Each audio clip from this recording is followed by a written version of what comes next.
Assalomu alaykum, hurmatli kuzatuvchilar. Sog'misizlar, salomatmisizlar? Sizlarga bir nimani ko'rsatib o'tib ketayin-da.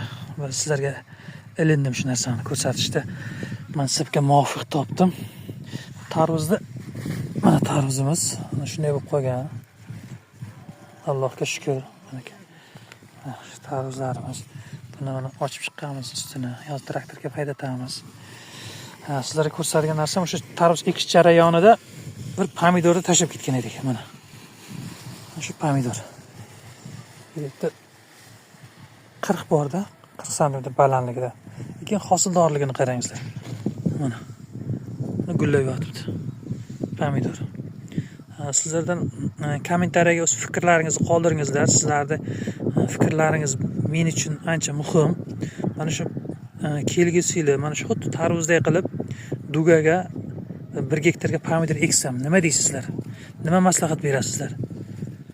Shunga. O'z pomidor bilan ekib ko'rmaganman, shug'ullanib ko'rmaganman. Shuni qilmoqchiman. Shu pomidorni ko'r, mana shu tashlab ketganim, mana shunday o'sdi, o'sishligi. Yomon emas, ha? Nima deysizlar? Mana aka. Sog'ligi, barglarini yashnab turishligi ko'ryapsizlarmi? Shu tarvuz qatori 2 suv ichgan.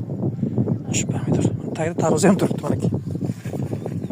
Tarvuz ham qo'shilib pomidor ham turibdi.